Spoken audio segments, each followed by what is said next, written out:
अब उस शख्स के अलावा मेरी नज़र में कोई शख्स ऐसा नहीं है।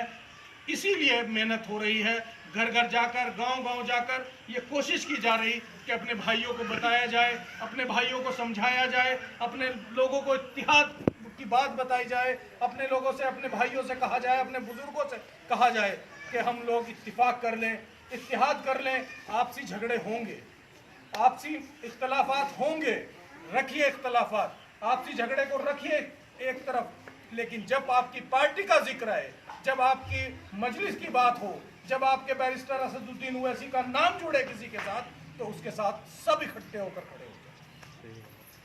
आप सब लोग उसके साथ इकट्ठे होकर खड़े हो जाइए। और जिस दिन आपने ये ताकत कायम कर ली कि आप एक जगह इकट्ठे होकर दिखाई दे गए, उस दिन इंशाअल्लाह देखना वो तमाम ताकतें जो आज आपसे वोट मांगने नहीं आती, वो आपके पैर चाटने आएंगी, तलवे चाटने आएंगी और आकर कहेंगी कि हमें भी वोट दे दीजिए। लेकिन वो आएंगी तब तक जब तक आप उन्हें वोट नहीं दोगे। जब तक आप मजलिस को वोट करोगे, वो आपसे वोट मांगने आएंगी। जिस दिन आपने उन्हें वोट देना शुरू कर दिया, उसके बाद वो वोट नहीं मांगेंगे। जिला पंचायत का चुनाव हो, इससे बेहतर बात और क्या होगी कि अगर हम सब लोग जितने यहाँ बैठे हैं अपनी यहाँ से एक जिला पंचायत जिता दें। जो भी गांव आपकी जिला पंचायत में लग रहे, अपने आप सिलेक्ट कर एक आदमी को जिला पंचायत बना दीजिए, तो वहां आपकी मजलिस का झंडा जिला पंचायत हर की पैड़ी पर लहरा जाएगा। इससे बड़ी बात क्या होगी? पूरे इंडिया में एक मैसेज जाएगा, पूरा देश इस बात को सुनेगा, सारे टीवी चैनल्स इस बात को बताएंगे कि मजलिस इत्तेहादुल मुस्लिमीन, बैरिस्टर असदुद्दीन ओवैसी, जिसको भड़काऊ भाईजान कहा जाता है, उनकी पार्टी ने हरिद्वार में अपना झंडा लहरा। क्यों नहीं लहरा सकते हम यहाँ से? 42% हम यहाँ हैं इस जिले के अंदर। जिस जिले के अंदर 42% लोग हों तो वहाँ 40 सीट नहीं जीत सकते? आराम से जीत सकते हैं, लेकिन उसके लिए शर्त सिर्फ एक होगी कि जिस बैनर के ऊपर बैरिस्टर असदुद्दीन ओवैसी साहब का फोटो लगा होगा, उस पर दूसरा फोटो मत देखिए। वो किसका है?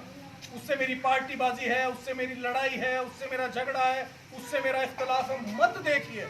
एक बार क़यादत अपने हाथ में ले लीजिए, तब आपको एहसास होगा कि इंस्पेक्टर साहब आपसे पूछ के फैसला करेंगे, एसडीएम साहब आपसे बात कर फैसला लेंगे, डीएम साहब आपसे बिना पूछे आपसे काम नहीं करेंगे। ये एहसास उस वक्त होगा जब आपके हाथ में क़यादत हो। आप इकट्ठे हो जाइए।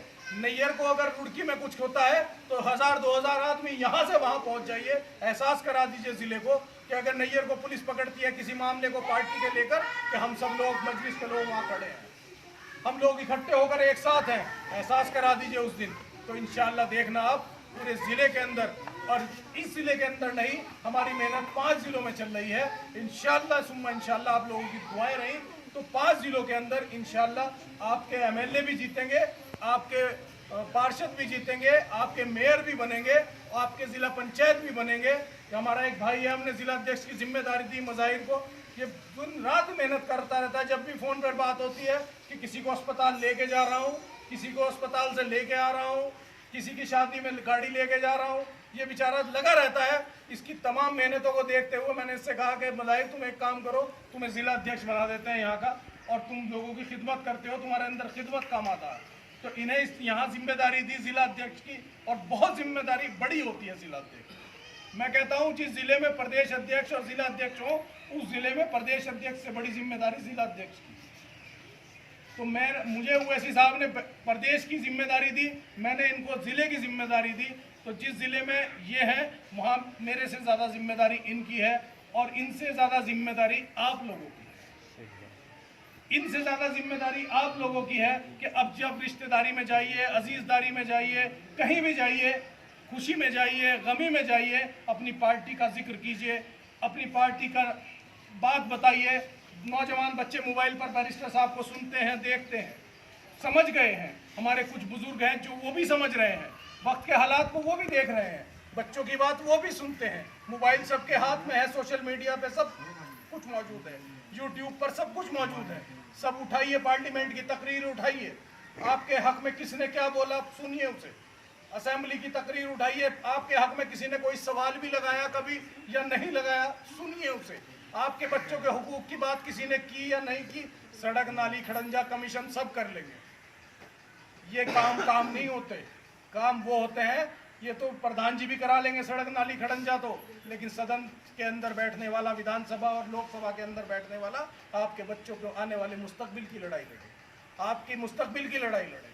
हमारे आने वाले कल के बारे में सोचे, हमारे बच्चों की तालीम के बारे में सोचे, हमारे बच्चों की शिक्षा के बारे में सोचे, हमारे बच्चों की जो चिकित्सा है उसके बारे में सोचे। कितनी मेडिकल फैसिलिटी हमने अपने इलाकों में कराई, कितने डॉक्टर हमारे इलाकों में पहुंचे, क्या ये तमाम चीज़ों पर इस पर गौर करें। ये काम होता है पार्लियामेंट का और असेंबली का। असेंबली का काम ये नहीं है विधायक निधि आ गई और सड़क बनवा दी और बोर्ड लगा दिया, मेरा काम बहुत अच्छा हो गया। ये काम ही नहीं है विधायक का।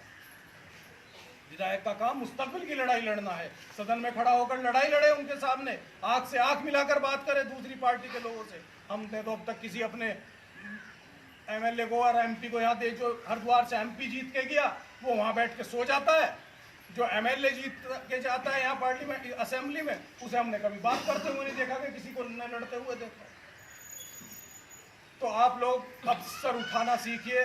दूसरे के सामने बहुत दिन हो गए सर झुकाते हुए, अब सर झुके तो अल्लाह के सामने, बाकी सर अपना उठा रहे कि सर उठे तो सही जुल्म के सामने, तभी तो जालिम का वक्त हिसाब आएगा।